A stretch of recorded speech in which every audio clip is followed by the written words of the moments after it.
दोस्तों अस्सलाम वालेकुम। उम्मीद है आप सब ठीक होंगे। दोस्तों आज हम बात करेंगे इस वीडियो में एक अच्छी सीवी किस तरह बनाई जाए। सीवी को हम दो जगह पे यूटिलाइज करते हैं। एक जॉब सीवी, जॉब के लिए हम इस्तेमाल करते हैं। दूसरी रिसर्च सीवी, जिसको हम फर्दर स्टडी के लिए, रिसर्च के लिए इस्तेमाल करते हैं। दोस्तों स्क्रीन पे चलने से पहले थोड़ा सा हम पहले फ़र्क जान लेते हैं इन दोनों में। दोस्तों जब हम जॉब सीवी की बात करते हैं तो हमारे माइंड में फील्ड वर्क आता है। तो उस सीवी में आपकी एजुकेशन के साथ साथ आपका फील्ड वर्क, आपका एक्सपीरियंस, वर्क एक्सपीरियंस, उसके बाद आपकी सॉफ्ट स्किल्स, ये सारी मैटर करती हैं। और रिसर्च सीवी में आपकी रिसर्च स्किल्स ज़्यादा मैटर करती हैं। आप थोड़ा सोचें ना, हम स्टडी के लिए फर्दर जा रहे हैं ना, आगे रिसर्च के लिए जा रहे हैं, मास्टर्स या पीएचडी, इन दोनों में रिसर्च करनी है हमें। तो हमें क्या शो करना है आगे कि रिसर्च बैकग्राउंड है, हमें रिसर्च के बारे में हाउ नो है। रिसर्च सीवी में मेरा मोस्टली कंसर्न रिसर्च सीवी बनाना है, लेकिन मैंने मेन डिफरेंस आपको समझा दिया है। अभी आप हेडिंग्स को अपने हिसाब से तरतीब दे सकते हैं। अभी आपको समझ आ गया कि इंपॉर्टेंट क्या है। तो चलते हैं अपनी स्क्रीन की तरफ। दोस्तों सीवी, यूरोपास सीवी आप बना सकते हैं और बहुत सी वेबसाइट्स हैं, उन पे जाके आप सीवी बना सकते हैं। लेकिन मैंने यहाँ पे एमएस ऑफिस, एमएस वर्ड पे अपनी सिंपल सीवी बनाई है। तो शुरुआत की है इंट्रोडक्शन, उसके बाद पहली हेडिंग मैंने दी है अबाउट मी। इस हेडिंग की जगह आप ऑब्जेक्टिव की हेडिंग दे सकते हैं, आप एम की भी हेडिंग दे सकते हैं, तीनों में से कोई भी हेडिंग दे सकते हैं। इस सेक्शन में आप लिखेंगे, थोड़े में बताएंगे कि आप क्या हैं, आपके पास क्या नॉलेज और क्या एक्सपीरियंस है।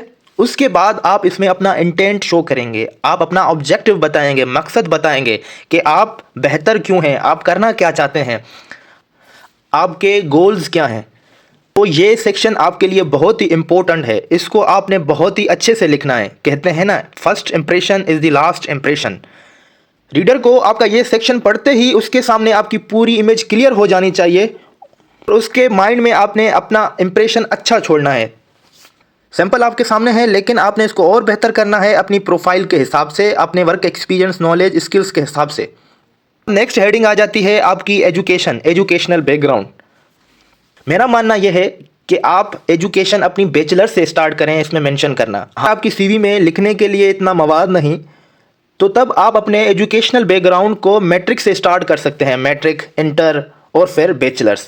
अगर आपके पास लिखने के लिए बहुत मवाद है तो आप बैचलर से ही स्टार्ट करें, ये काफ़ी है, इनफ है।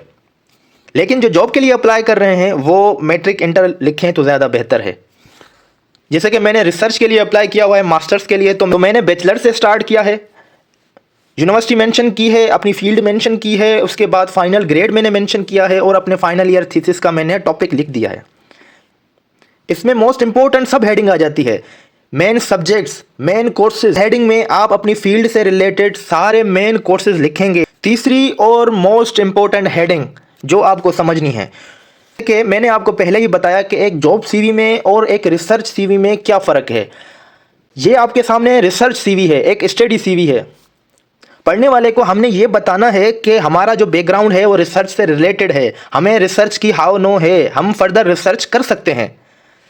अगर आप जॉब सीवी लिख रहे हैं तो आप वर्क एक्सपीरियंस पे ज़्यादा अटेंशन देंगे। आप पढ़ने वाले को ये बताएंगे कि मुझे फील्ड का एक्सपीरियंस है, मैं इसको आगे कंटिन्यू कर सकता हूँ, मुझ में इतनी एबिलिटी है। तो यहाँ रिसर्च सीवी है तो हमने मेन हेडिंग डाली है रिसर्च वर्क एंड प्रोजेक्ट्स। अब इसमें लिखना क्या है, तो इसमें हमने अपनी बैचलर्स का रिसर्च वर्क, अगर आपने मास्टर्स की है तो अपनी मास्टर्स का रिसर्च वर्क शो करना है, बताना है। मैंने यहाँ अपनी एफआईपी का टॉपिक लिखा है, उसके बाद मैंने उसका एब्स्ट्रैक्ट लिखा है। आप समरी भी लिख सकते हैं, उसका सेंट्रल आइडिया भी लिख सकते हैं कि आपने अपने एफआईपी में क्या परफॉर्म किया, उसके क्या रिजल्ट्स थे।